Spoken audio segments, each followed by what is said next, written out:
What's going on, everybody? It's David here, and today we are taking a look at the Reebok Legacy Lifter.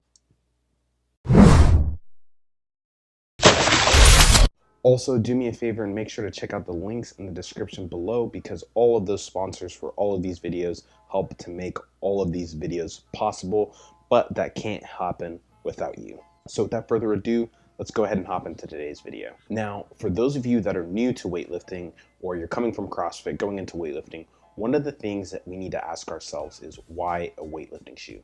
And I'm guessing that's a question that you've asked yourself because I know that's a question I asked myself when I first got into CrossFit and started transitioning over into weightlifting.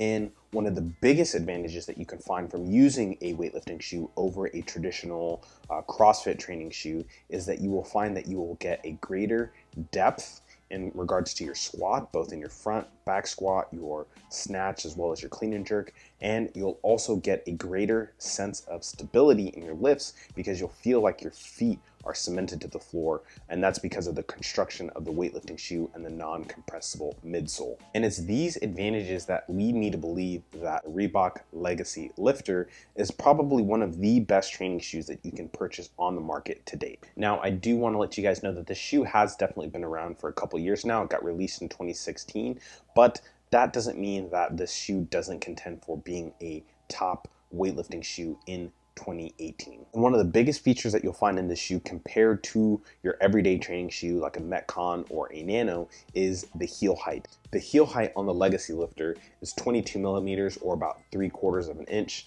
which is pretty similar to what you'll find on the Romaleo 3s as well as the Adidas Addy Power. The heel height on the Legacy Lifter runs at about 3/4 of an inch, 22 millimeters, and that's pretty much what you'll see on the Romaleo 3 as well as the Adidas Addy Power weightlifting shoe. And this is a really important thing because of the fact that with this shoe, you are going to be able to actually hit depth. You'll actually be able to get deeper in your squat, which is something that some people have a greater level of mobility than others when it comes to lifting.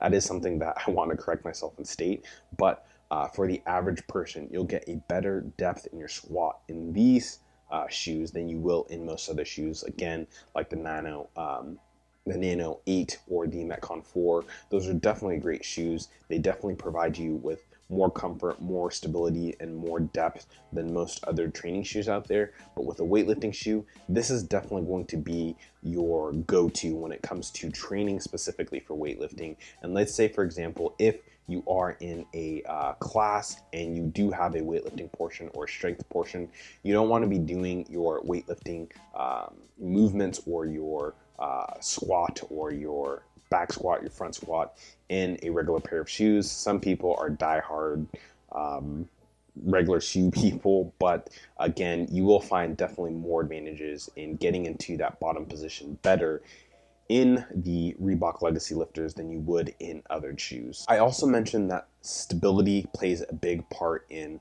a weightlifting shoe, and that's another great aspect of the shoe is that it definitely does provide a great sense of stability.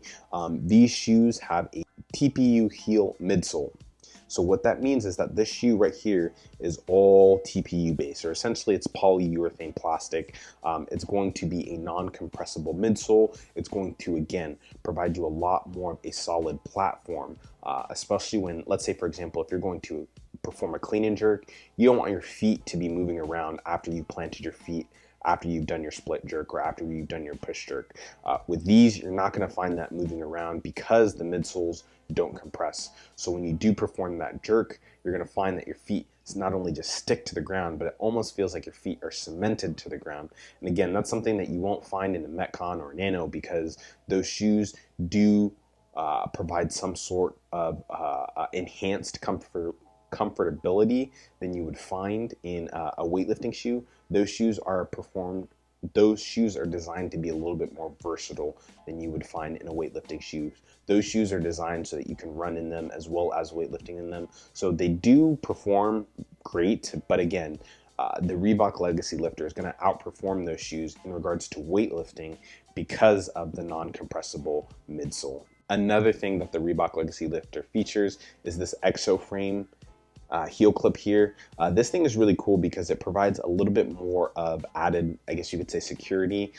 When you tighten down on your shoe, this guy rack here really provides you with support on your Achilles tendon, as well as just kind of makes you feel like you're locked down in the shoe as you tighten down here. This shoe is, again, it's a really comfortable shoe. I guess you could say the sock liner around here is just really well padded. Another dope aspect of the shoe that you won't find on most other shoes or most lower budget model weightlifting shoes or training shoes are these double straps that you've got here on the upper. These just performed really, really well. I found that these were actually, I would say that these were probably the biggest selling point for me in regards to again, just comfortability and just feeling like my shoe was just secure around my foot. These guys just tighten down on your forefront just really, really well, especially after you've tightened your shoe. They provide you just with a great feeling of feeling like this shoe is a part of your foot. This shoe is a great shoe. One thing to note is that the price on this shoe is definitely a little steep. This shoe retails for about $200, which is similar to the Adidas Adi Powers, so it's not really that, I guess, unorthodox, or it's not really that big of a surprise that the shoe is priced at this price point. But I will say that what you get is what you pay for. With the Romaleo 2s, those retail for about $150, and from what I've heard from other people that have used those, they really don't like those shoes at all. Most people that I know that are serious weightlifters that have those shoes, they've actually traded them off or sold them off and bought another shoes. Again, one thing that you do have to preface is that with buying shoes, it all comes down to your preference.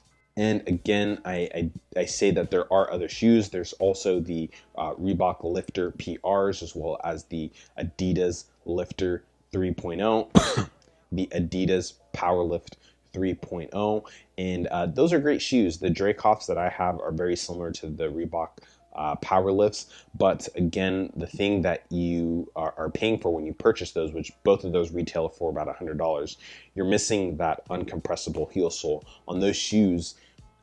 I remember watching a video and Joel said that it's not that big of an issue because a lot of high-level weightlifters wear those shoes as well. But you will find that there's a huge amount of difference between this TPU midsole compared to the compressible, I believe it's the EVA midsole. The EVA midsole is not really going to provide you with as much of a solid platform. It will feel dense. It will feel like it's going to give you a solid platform, but under excess load, you will feel your feet start to shift a little bit. And so that's something that I really like about this shoe, is that this shoe just provides you with a level of comfort that is beyond all other shoes. B, it provides you with just a level of cement-like feeling to the floor that you won't find in most of those other shoes. And C, as far as heel height, I feel like the heel height on these just gives you a greater level of depth that you can hit compared to the power lifts, compared to the lifter PRs, compared to the Reebok Lifter Pluses. This is just a really great shoe overall. So guys, in terms of recommendations of this shoe, again, I think this is a really great shoe to have if you are a CrossFitter that's becoming a weightlifter, or if you are just a weightlifter that is looking for a new weightlifting shoe. This is a shoe that is definitely on the high price side of shoes, but you will find that this shoe definitely over delivers in terms of stability and comfort. So it is definitely something that is worthwhile purchasing, because this is a shoe that's going to last you a very long time. It's kind of like buying training shoes. Your training shoes are going to last you a very long time. So if you do spend $100 to $150 on a pair of shoes, it's not really going to waste, because it's going to provide you with comfort, stability. It's going to be, if you're buying a training shoe, it's going to be versatile. This is going to meet your needs if you want to be a serious weightlifter, and if you're a CrossFitter that wants a really good weightlifting shoe, this is also going to meet that need. I wouldn't wear this shoe in a WOD if you are a CrossFitter, but if you have a weightlifting component to your classes, this is definitely a go-to shoe that I would use in that portion. But always be mindful of time, because you may not have the time to switch between the shoes. But again, This is a great shoe. It's a great buy. Yes, it's pricey, but you get what you pay for. All right, guys, so that's going to be it for today's video. Hopefully you guys enjoyed that video. If you guys have any questions in regards to how this shoe performs, or how any other questions that come up, make sure to leave comments about those questions down below. Also, let me know in the comments what shoes you guys are using right now in regards to your weightlifting or powerlifting or whatever it is that you're coming from. Let me know let me know what you're training with down below. Also, guys, remember, if you've liked this video, please make sure to hit that like button, hit that thumbs up button. That helps me know that I'm heading in the right direction of creating the videos that you guys want to see. Also, I want to shout out to everybody that's been leaving comments and feedback in regards to just different ways I can improve the channel, in regards to me moving my hands all over the place, because I move my hands all over the place. It's definitely super helpful. So as always, guys, make sure to leave your comments, feedback down below. And as always, guys, make sure your barbells are heavy and your coffee is black. This is David, and I'll catch you guys in the next video.